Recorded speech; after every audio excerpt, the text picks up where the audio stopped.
Welcome to the King County Justice Files, where we take you behind the scenes in King County's criminal justice system. I'm Kimberly Hill.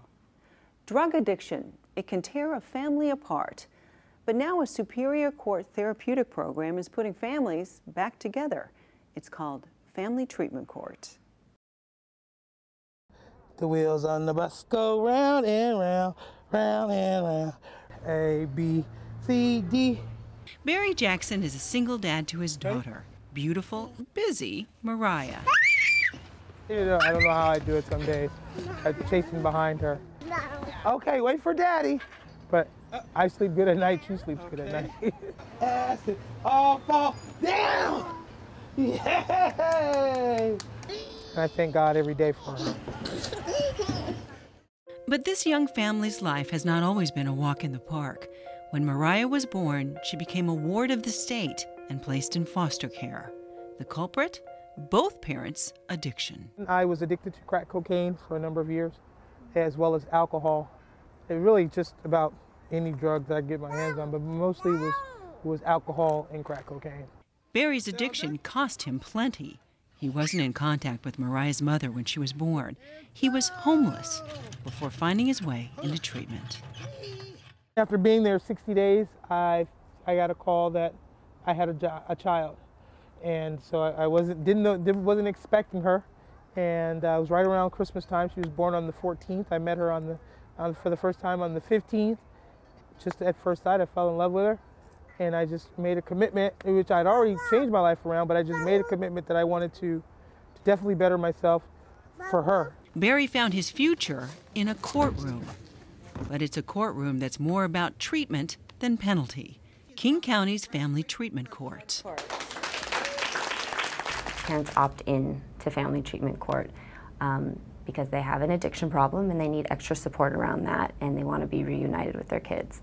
To get parents into services, to get them stabilized, to get that environment safe so the children can go home. Because even with the best run department, we know from the research, the best place to raise a child is within the family. So you understand that as a part of the family drug court, you need to remain drug and alcohol free. That's what we're about. You also understand that you'll be drug tested on a much more regular basis. This is your team, all right? This team is here to help you. This team is here to support you. This team is where you reach out to when it goes bad. The team is a group of attorneys, social workers, treatment providers, and child advocates. So we talk about how are they doing in their chemical dependency treatment. Are they going to their groups? Are they going to their one-on-ones? Are they making progress? Are they working on the issues that brought them into the system in the first place? It's good for her to be able to stay there, but she's got to be clean. We could call her case first, and then we could call her back at the end after she's had some time to think about it. Families really need a consistent message, really need goals and things that they can strive for, and a team that's helping them get there. Well, you know, I hear when things are going well, you're a pretty good mom. Yeah. You have a dirty? Yes, I have a dirty way. I believe it's from the day before I left the treatment. I had a going away party, and I see now it affected everything. That can't be the answer. I want these kids to go home and stay home, which means you've got to get to the bottom of it, right? Yeah. So how are we going to do that? I believe staying with my kids would be the best thing for me. It means I'd be working harder on staying sober. So we say, we're going to give you the benefit of the doubt, all right? We're going to say it was residual, which means I need another UA, right? If it's clean, then we're going to go marching forward. If it's not, we'll have another discussion. Okay? But one voice, and that voice is coming from the judge about either it's congratulations or it's instructions or it's admonition or whatever it is. It's one consistent voice, and it works. Here's what I heard about you this morning. First of all UAs are still clean. Yeah. Y'all get them up.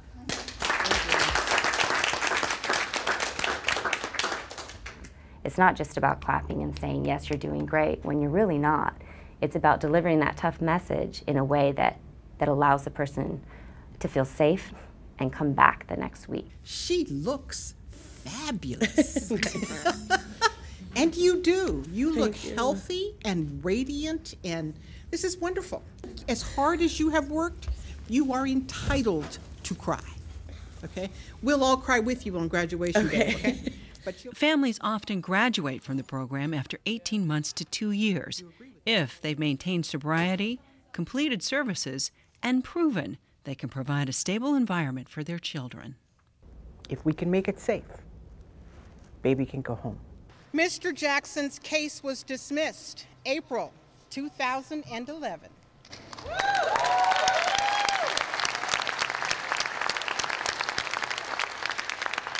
18 months after Mariah's birth, her dependency case was dismissed, and she was permanently placed with her dad. That was probably one of the greatest things about Family Treatment Court. It's just the wraparound meetings that we had, and everyone was on the same page, and I had so much support through that. Say thank you. Baby. It works. It helps family get stable. It helps the parents get off drugs. It works. Thank you. My life is better because of the angel that God has sent me. You did it!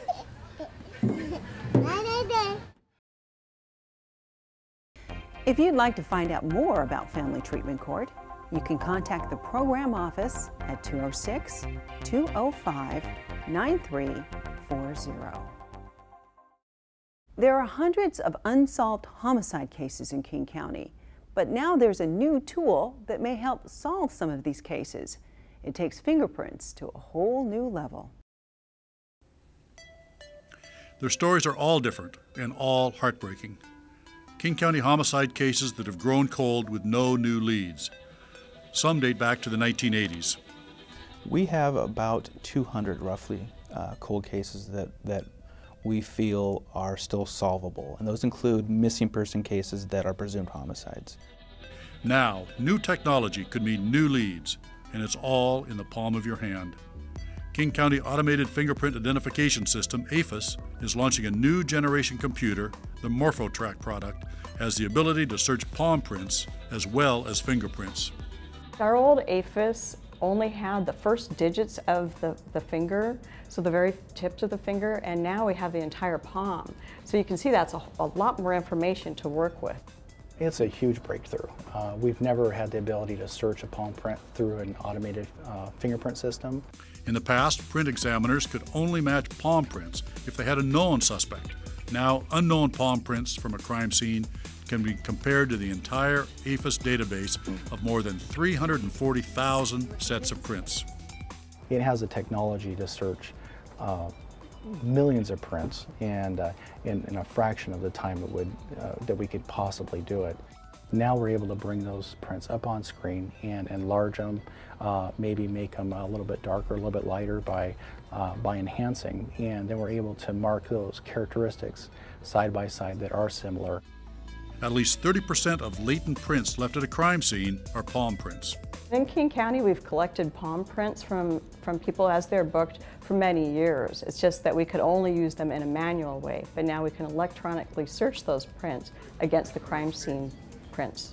It could mean new clues in cold cases like the murder of 16-year-old Sarah Yarborough. In 1991, the Federal Way High School cheerleader's body was found near the school's running track on a Saturday morning. Witnesses had seen the suspect trying the doors on the school and looking in the windows of the school. Some of the prints that they collected were palm prints, so that's one of the cases we submitted to this new database. The database will continue to grow as more individuals are arrested or inmates are booked. It's important to bring people to justice, and then for the families, it's important for them to know somebody isn't giving up on these and still working them and trying to solve them. Under the management of the King County Sheriff's Office, AFIS is a regional service for all law enforcement agencies within King County. It is funded through a property tax levy. If you have information on any case, you can call the Sheriff's Department at 206-296-3311. It's said that every great artist was once an amateur. We'll take a look at this art project in Belltown. It's improving the landscape and the artists themselves.